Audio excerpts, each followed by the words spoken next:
What's up, crypto kids, profit seekers, my friends? How y'all doing? Today I'm just coming at you from Animal Farm and the Piggy Bank.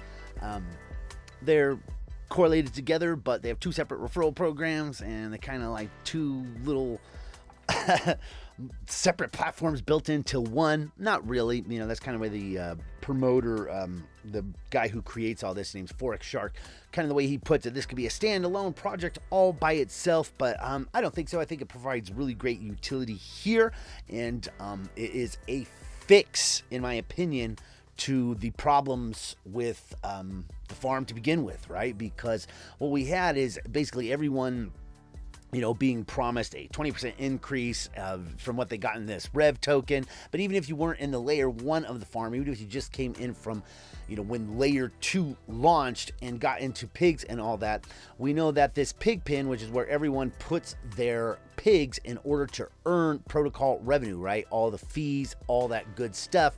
But this farm is still in its early legs, right? So there's not really a lot going on that will basically bring in the money that people would want in order to stay in this pool, right? Because this is your like for other farms where this is the ownership of the farm, right? But when you have ownership of the farm, you want things like governance, and what governance goes good with, and one way you could really fix this whole debacle of this pig pin not paying enough for people to stay interested to keep their pigs in there, creating all the selling pressure on the coin, is that the rewards in this pool were nowhere near what they, what was not promised, but kind of hinted at, right?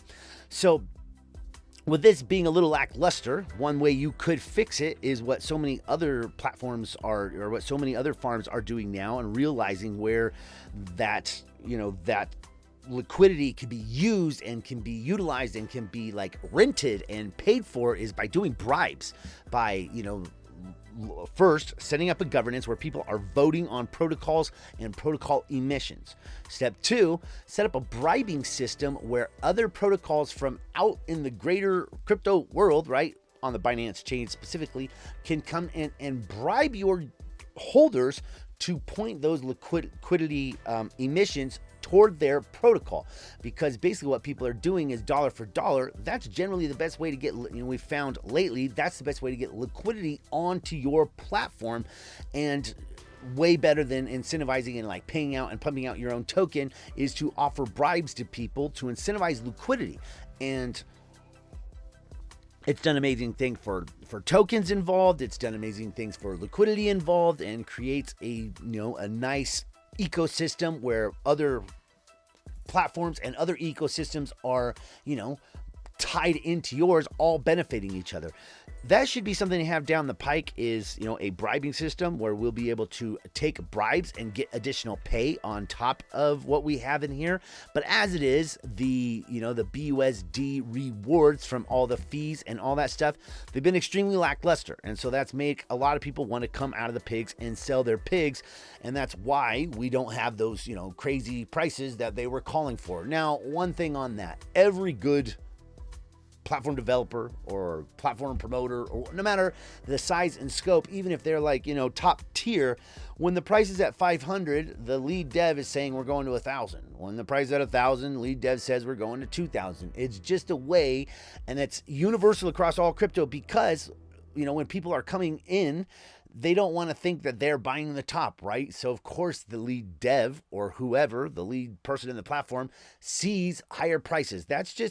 That's in all crypto. That's the name of the game, right? So know that. That's always the case. And you should never listen to a lead dev or the developer of any platform when he talks about what the price is going to be, because he doesn't know, he doesn't create that. And it is his job, because you want him to do that if you're already in, to have a plan and foresee higher prices, right? You want him to say that. So you can't really listen to a dev when he's telling you the price is going to double from here, because it is his job to always say that, because everyone else who came in before, they want him to say that. They need him to say that, and that's how they don't sell, and that's what brings in new investors looking forward to higher prices, right? So, always take that with a grain of salt, and, Gullible's not in the dictionary, right? Don't go look it up. So I think you understand what I'm saying there. So basically, with the pig pin, the way this is all working, this is, could be a very good fix and could do similar things to what Hex does, in the price realm, getting huge increases. But we're already kind of starting from a high price point, right? I mean, Pigs is up here at $295, is at $400 just the other day as the hype was getting into this. And there's a lot of people with a lot of liquidity and a lot of ability to dump on this price. So know that. Now, when we first came into this animal farm in the layer 1, I presented a no hype strategy. And it was probably the second most profitable strategy out there. The first most profitable strategy would have been to buy all the rev tokens you could and sell them before the next layer of the farm ever launched. And then do the same thing, buy pigs when it's low, sell it right before everyone unlocked on the very first unlock when they realized they weren't getting enough out of this pig pin and everyone dumped. Because they were worried that everyone else dumped. And a lot of those people, they needed to do that because they were overexposed. They had bought into the token at high prices at like 500, 600, and, not just a little, not just nibbled at it, but like, blew their load into that. And so they had to get out. Those people needed to take a profit, and hopefully most of them were on profit, or if they lost, they didn't lose too much, because being told, holding your pigs for a couple years is going to, provide that, if you put in 60K and it's down worth 30K, you don't care what's going to happen in 2 years. You're pretty nervous right freaking now, right? So that being said, this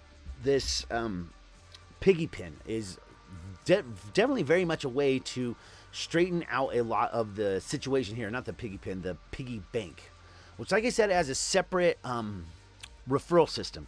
I'm going to do like what I do on Drip here, where I just basically give, most of it away.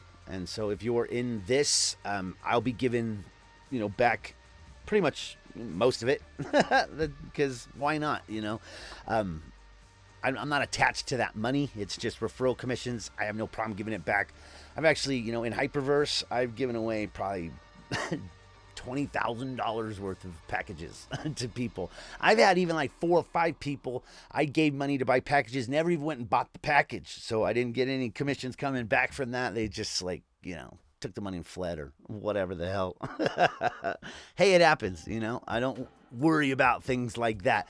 So yeah, I'm going to be giving back most of this, but here's some other ideas you could do with this referral program, right?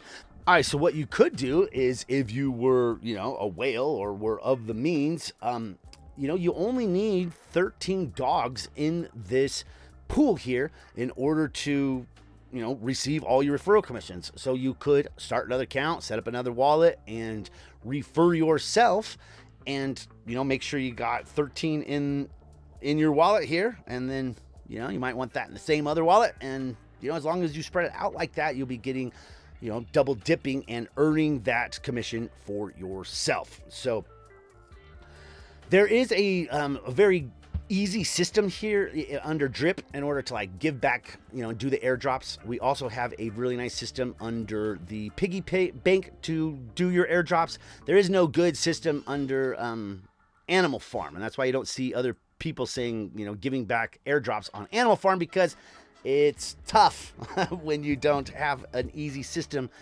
implemented like this one we have here on the new Piggy Bank. Has this whole,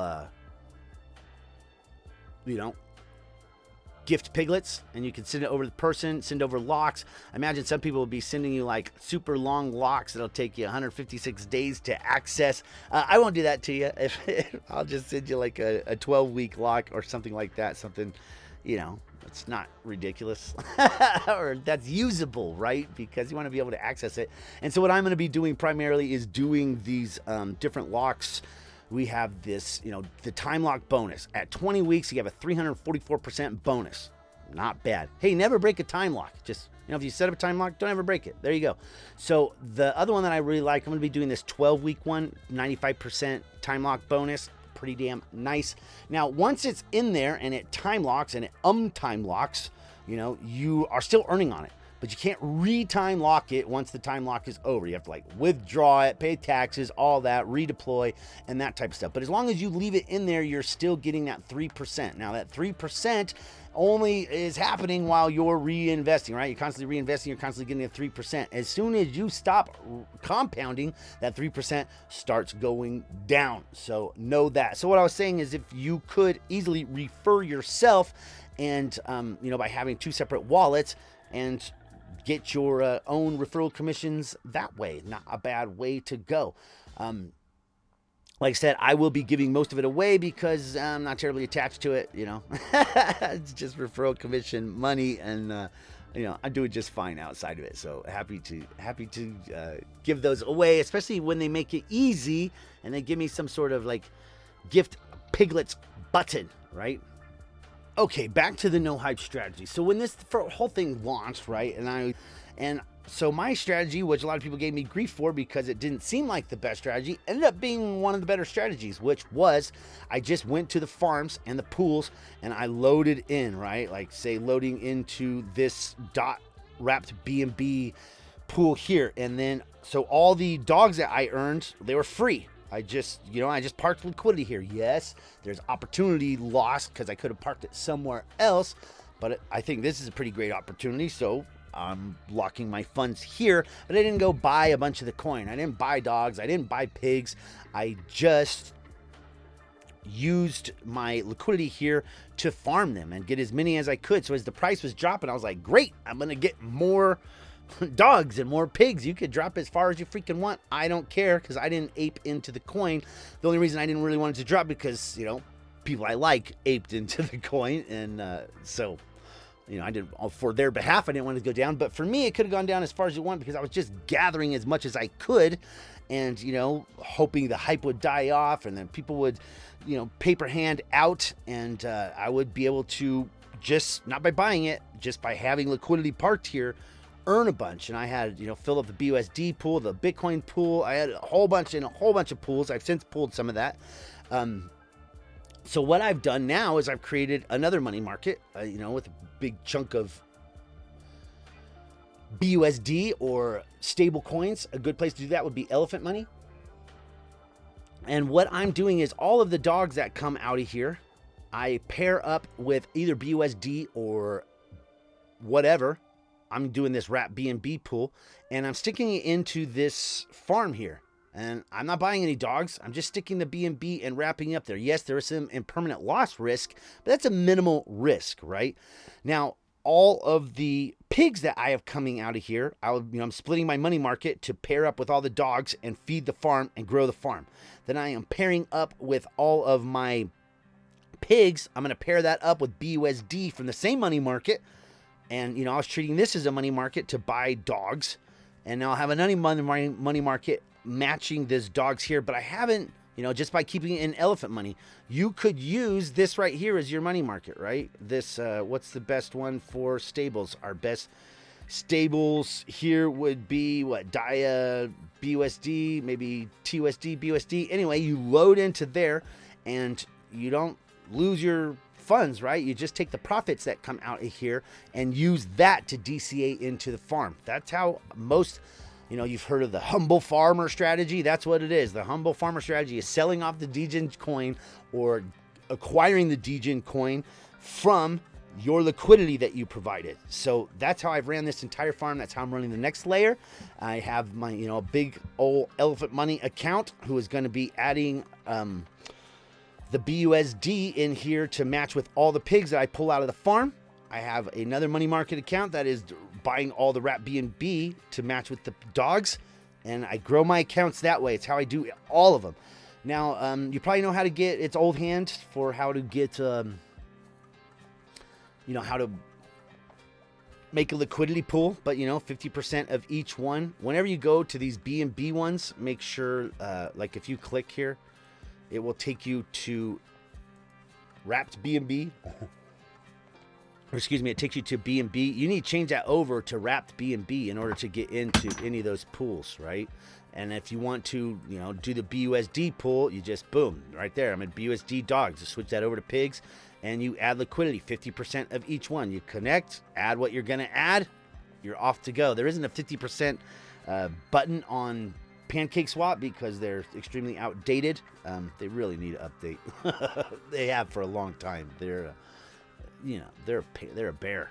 So that's that. I'm gonna have all of my pigs that's coming out here, pairing it up with BUSD and DCA into the Piggy bank. I'm gonna DCA into the 20-week and the 12 weeks, and just like ladder them that way, and the time will naturally stagger those for me. So, and like I said, I'll be giving away most of the piglets, most that I get. So you earn truffles here. The pigs eat truffles, and the more truffles that they eat, the more pigs that grow, and you got to feed your pigs truffles. And it's one of those type of things, like a lot like the drip garden, where you do grow plants and all that good stuff. Pretty simple stuff. But I think we're in a good spot, and I think this is going to be extremely profitable in the long run, especially if you take a risk-off strategy, kind of like what I'm doing. So there's all that. Catch you guys on the next one. I'm out.